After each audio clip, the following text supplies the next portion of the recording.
Hi everyone, welcome to Chef Shelley's Kitchen.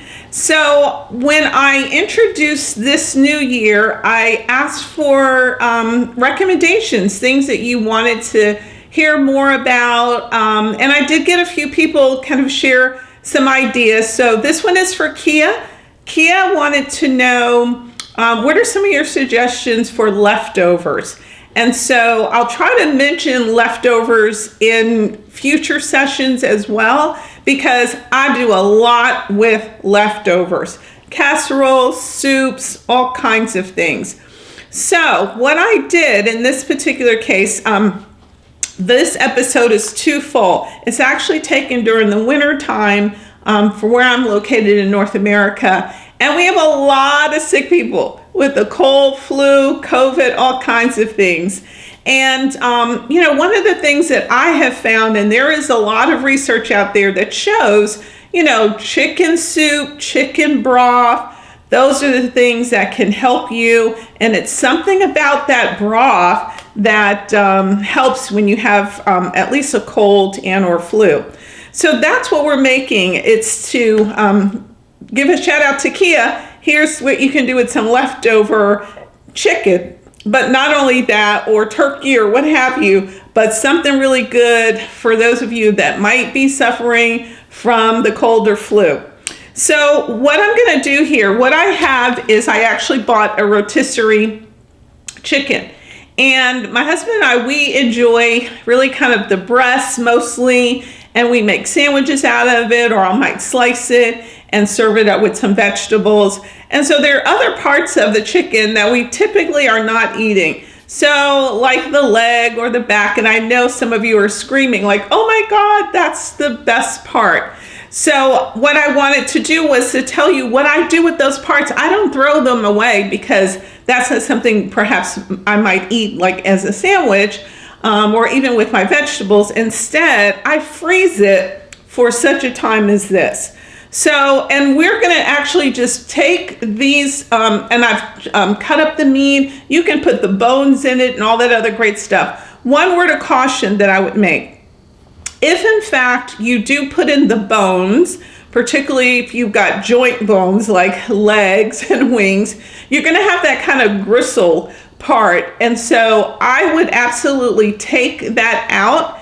Before, I would let it cook till it's like broken apart, and then I would add all the things that I'm about to add. Now for me, what I did was when I deboned it, I actually took all that stuff off, so I just have kind of meat and those kinds of things. So that would be my only recommendation for something to do differently is unless you want to take it out when you're eating it, you can. But I like taking those things out. If I do have them included, I usually just cook that first. So I'll talk about what ingredients go in there and then what you can do to remove that if you choose to do it that way. So the first thing we're going to do is we want the broth, right? So this is key. I have here 32 ounces or 4 cups of water, and we're going to just put that in as a base. And I will likely tell you that I'm pretty sure I'll likely add at least another 3 cups as this begins to cook. For flavoring, I also like just putting in my chicken broth. But the nice thing is that, this is going to kind of make its own broth once you put it in and it starts to cook. But I'm going to use this entire container. And remember what I said, we want to make sure we get as much of the broth or the soupy part to eat. And the other things that I'm going to add, but I'm going to tell you now, and actually let's go on, let's put in the frozen chicken. Again, it's all parts of the chicken here, and I have lots of it. I have lots and lots of it, so this is going to be delicious. Okay, so now that we have that in there, okay, the next thing what we're going to do, so if you, in fact, were leaving your bones in, you're going to want to stop here. Make sure that you have enough liquid to cover everything that's in there, okay? So make sure you do that. So if you're going to cook it with the bones, stop here, put the lid on it. If though, like me, you're just going to cook it with just the meat deboned, now we can add some other things. Now I have a half of a large onion, and so I'm going to add that to it. And I also have 2 stalks of celery that I've cut up, so I'm going to add that to it. And I'm going to wait. You'll see I actually have a cream of chicken. I'm going to wait a little while on that until this cooks. And by the way, I'm going to cook this for 4 hours on high, my crock pot. And so right at about hour 2, what I'll do, we'll come back and I'm going to, actually we'll do hour 3. I'm going to add the cream of chicken and I'm going to add some vegetables. You can add it or not. You already have some already in there, but this is just kind of a nice add. And then at that 3-hour mark, I'm going to add my egg noodles, okay? And I like using the no yolk. Totally up to you what you want to use. And the reason why I'm saying you want to make sure you have enough liquids in there, because let me tell you, once you put this in, it's going to absorb so much of your liquids, okay? So we're going to let this really kind of cook, again, probably close to 3 hours. We're going to come back and then we'll add these other ingredients and then we're going to let it sit for about another hour and we'll be good to go. All right, we'll be back. Okay, it's looking really good. So time for us to add a few more things. So as I said, you know, I was going to add some more water because I wanted to make sure we had enough broth. So for me, I've put like another 3 cups in there. And now I'm going to also add, this is cream of chicken. So this will add a nice texture. It also provides a lot of the seasoning. One thing you'll note is likely I will not have to put any salt in it because if you know anything about chicken, cream of chicken soup like this, it usually has plenty of sodium in it. So I tend not to add any, but you need to know what tastes good to you. And if after, you know, it cooks, you decide, oh yeah, I want to add a little more, then you can, okay? So we've got that going. We now want to add our mixed vegetables. So just open this, or again, whatever vegetables you want. I just like this one. It's got corn and beans and carrots. And then we're going to put in our noodles. I'm not going to put the whole bag because you could, but I'm going to put just about half of the bag because, again, this will expand. And remember, we're trying to get to the chicken. It's nice to have some noodles, but we're really after, you know, the chicken and all of that good stuff. All right, so we're going to put this back on. I'm going to add just a little bit more.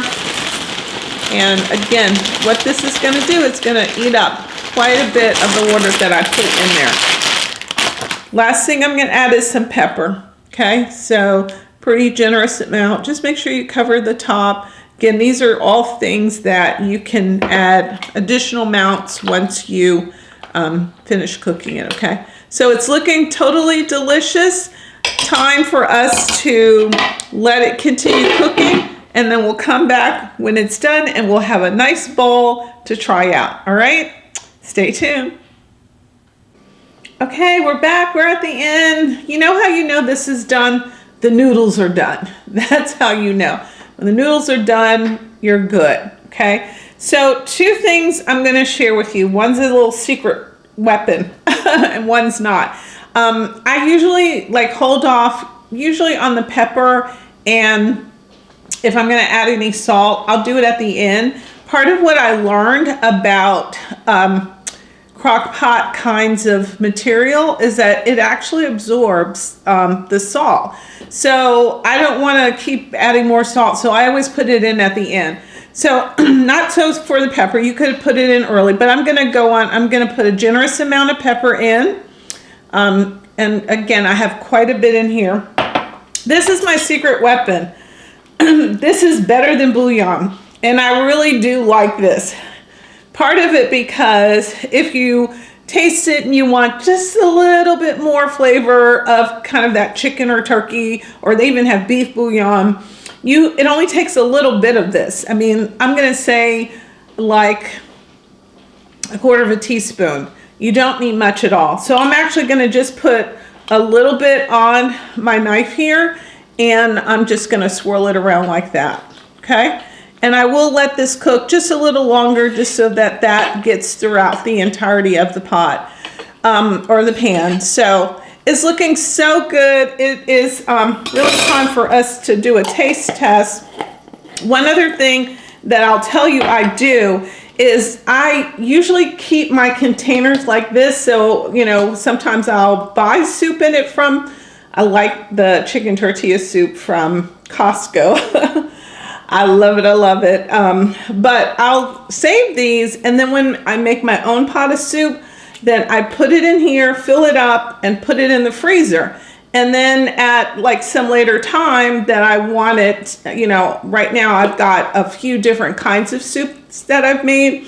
So, you know, here's a good place to put your soup. You're not like gonna eat all of it.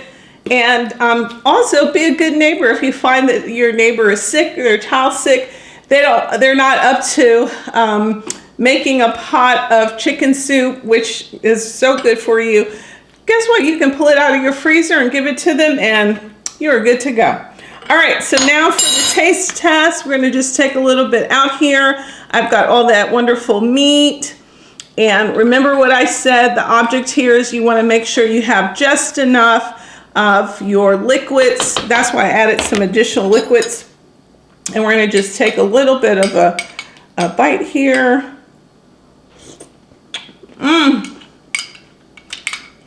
Yes. Yes, yes, yes, so good. Love it, love it, love it.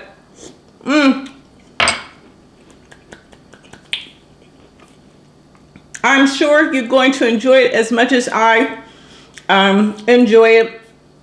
And again, if you need to add any additional seasoning to your liking, be it salt or pepper, make it your own. I hope you enjoyed this episode. If you're under the weather, I hope this helps get you over the hump. And don't forget to share it with your friends. If you have not subscribed to my channel, I do come out with an episode every other week. And the theme here is simple, delicious, and a healthier version on maybe some traditional dishes. So thank you for joining. Please like it. That helps me get, you know, advertisers noticing, and share on your social media sites. Thanks again. Bye-bye.